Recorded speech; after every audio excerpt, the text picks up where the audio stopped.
Today we are on to a new tour on our Vespas, and we are in Kandy. So this is what you see from Haragama to Deltota, and our journey actually is going to see the first tea estate, Loolcondera. Actually, it's called Loolcondera, and we are on our way to Deltota. And we came through some small roads, and we are on our Vespas. And today we have taken a Vespa PX2. This is about 27 years old, and this is a PX1, about 46 to 47 years from date of registration and manufacture. So the background is really amazing, and after some small round and winding roads, now we have come here, and actually it's very hard to see with the camera the real beauty of these pictures, and this is what you will see down below.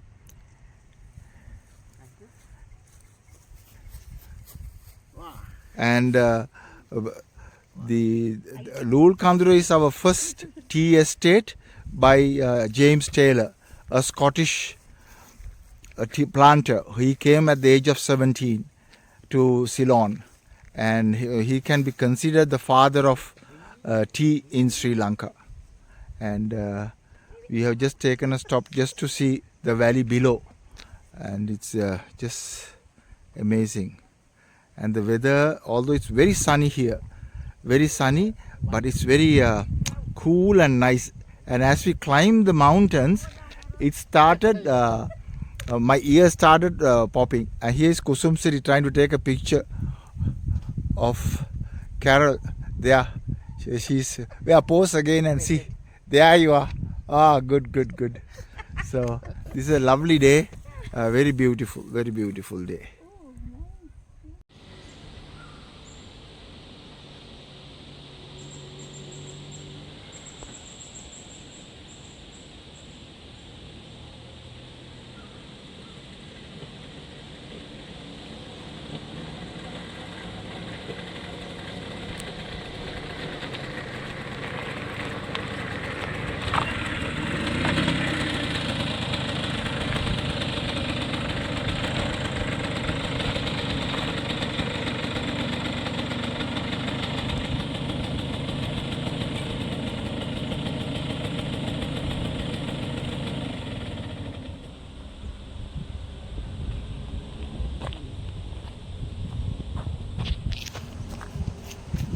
We are at Loolcondera estate. Although it's spelled like Loolcondera, actually it's called Loolcondera estate. And now we are at the James Taylor's first tea estate, and this is what you see, the site of James Taylor's log cabin. And imagine 150 years ago, this young boy from Scotland lived in this wilderness. Nobody, even now it is really very quiet, very lonely, although there's tea everywhere. Here you can see all these tea plantations, okay, and I cannot imagine how he lived in this place. And actually the history goes as actually he started with about 19 acres. Now here this particular division has 70 hectares. Okay, 70 hectares is almost 160 acres, but there are some beautiful trees on this road, and the beauty of Sri Lanka actually cannot be measured or until you come and see this. And this is just simply beautiful, you know. And these are trips people would like to dream of, but it's possible if you can make it a little out of the way. But this is simply beautiful. Just look at this road, look at this beautiful tree.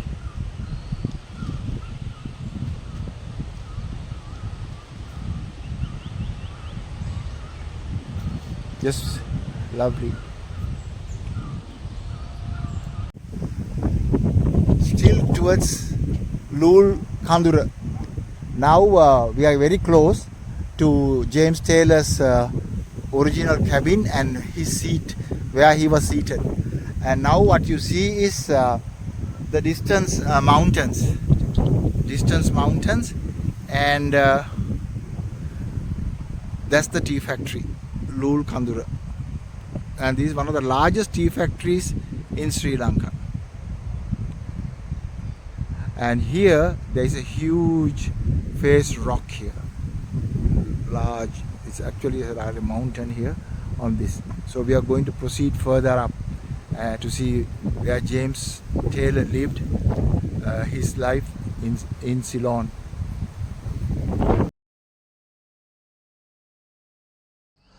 Finally we are at Loolcondera estate, and of course we had to traverse a very bad 5 to 7 kilometer road. Terrible road, terrible. Since we were on scooters it was even worse. But today is a glorious day and there is so much of mountains. Beautiful. But now we have come to a spot. This is the James Taylor's well. And it's unimaginable that he has a well on such a high spot. And this has been made with these steps going towards the well. And not sure anybody is using this well, but this is so-called well that he would have taken his bath, and this he must have collected all the water coming here. So this is the area where he would have taken a small dip over 150 years ago. So this is what it is, and it is beautiful, serene surroundings. It's just quiet and marvelous. Look at the scenery.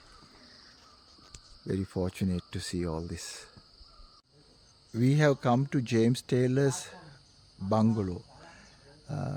It's actually ruins, and somebody has written a poem says Ode to James Taylor, and it's a lovely thought, and he has written beautifully, and somebody has written this quite recently, about 30 years ago, on the Vesak night in 1993.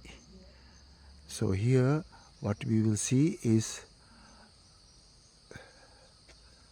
the fireplace that's left of his bungalow. And I don't know, when you refer to a bungalow, what it really means at that stage, because in this wilderness, how he lived here all alone is an amazing factor. Actually, it's amazing. And this is all his house, probably fenced around here, because he lived alone and he was never married. And so his first love and the last love was Loolcondera. And here there is a small inscription that refers to. Basically this says James Taylor story. James Taylor was born on 29th March 1835 in Scotland. He comes to Loolcondera in 1852 at the age of 17 years. He was a big-made man with long beard and weighed 246 pounds. His first clearing was planted in 1867, and he made his tea in the veranda of his log cabin. The leaf was hand-rolled on table, and the product fetched rupees 150 a pound in the local market. So on the next page it says, he died on 2nd May 1892 at the age of 57. 24 men carried his coffin to Mahayava Cemetery. That's in Kandy. Can you imagine him? They were carrying his coffin in turn all the way to Mahayava in Kandy. Kanganis and labourers walked behind his coffin from 8 a.m. to 4 p.m. James Taylor, the Grand Viceroy of Ceylon tea, lived and died at Loolcondera. He remained a bachelor, and Loolcondera was his first and last love. Very beautifully written and very touching. And this place is very serene. Today being a holiday, a lot of people came, and this is another place where people can sit and enjoy the day, enjoy the quietness, and it's very nice. It's just beautifully tribute to a man who had done yeoman service to this country and who suffered so much and contributed so much to this nation. We should remember him forever. This is James Taylor's seat, where he sat and watched the valley and the mountains beyond this. And there's quite a lot this sign says. And let me slowly show around from this point onwards. So we start this. And this is the seat, the back side of the seat.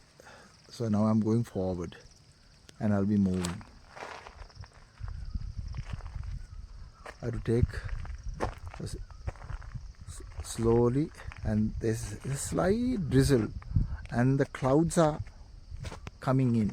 Clouds are coming in. You can see the clouds moving in. And very soon probably will not be able to see the valley below. But however, let me show the seat first.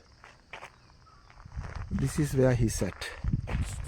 Just kept two rocks, and probably in the evenings after a hard day's work, he would have sat here and contemplated his own future, moving from a cold country like Scotland and coming to a place comparatively warmer but still very cool and nice. And this range and this view is amazing. Let me show below further. Actually, look at this.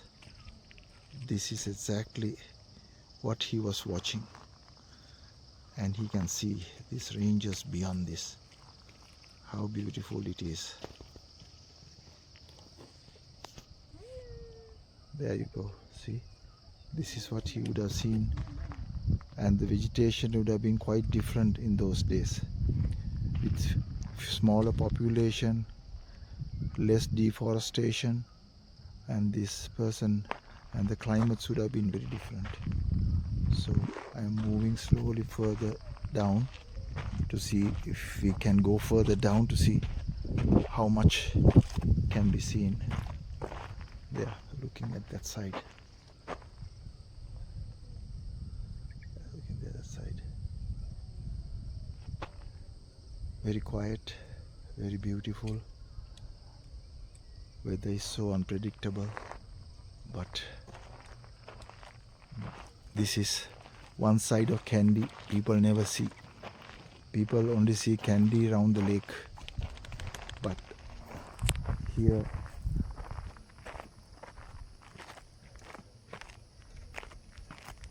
look at this below, the fields below, and here it's just beautiful. And in the distance there's a mountain, higher mountain than this. We have come to the James Taylor's seat, and I was looking around for a statue of James Taylor. This is a person who dedicated his whole life, 40 years in Ceylon, coming at the age of 17 to Ceylon from Scotland, and then starting a business. Well, he never owned a tea estate. Actually, he came to grow coffee. But the blight or fungal growth in the coffee plantations destroyed the coffee estates in Ceylon.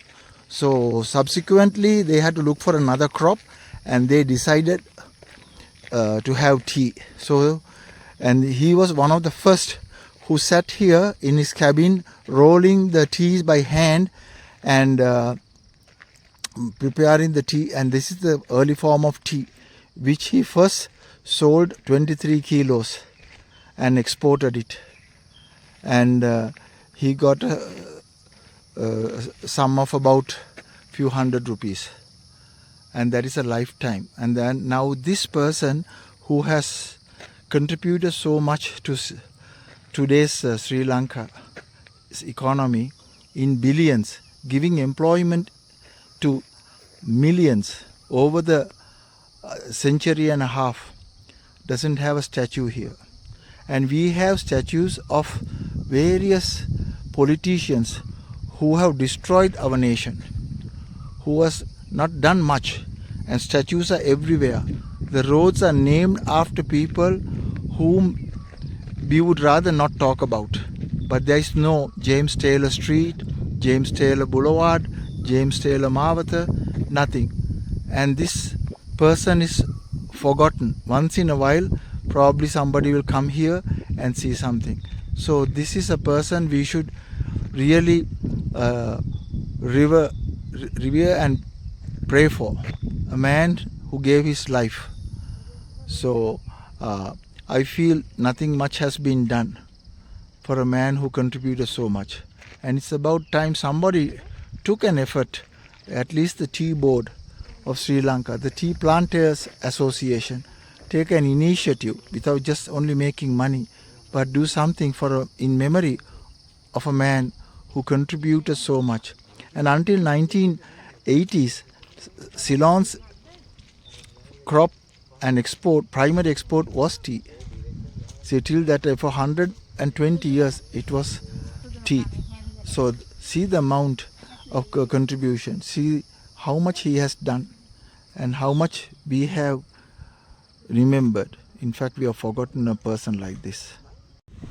So this is Loolcondera on the Hewa Hatta Road coming from Deltota. And this is where you see. And there is a sign here. This sign says Hewa Hatta is 8 kilometers and Kandy is 42 kilometers. So this is going towards Kandy. But now I expected to see a statue of James Taylor somewhere near his bungalow, the remnants of his bungalow, the ruins of his bungalow. But they had put it somewhere on the side of the road. That's fine. But this statue has been erected 150 years later. This is a person who has single-handedly changed the destiny of Sri Lanka's economy. Single-handedly he did this. He started the tea plantation, the tea industry here. Actually he came to grow coffee. During that time, in the 1850s, there was the British grew coffee here. And he came here as a 17-year-old lad to grow coffee. But the coffee plantations failed because of a fungus blight. So all the coffee plantations were closed, and then he came and he started tea at the age of 17. He was never an owner of a tea factory. He worked, but he gave his life. He died at the age of 57 and lived in Ceylon for 40 years in this lonely, desolate jungle which he cleared to make tea estates. He started with 19 acres and produced about 23 pounds of tea first. And locally he sold it at 150 rupees a pound. And then it was exported and they got about 1,000 rupees or something of that amount at that time. So it is sad that James Taylor's statue is not put in almost in every major tea estates. Why do I say that?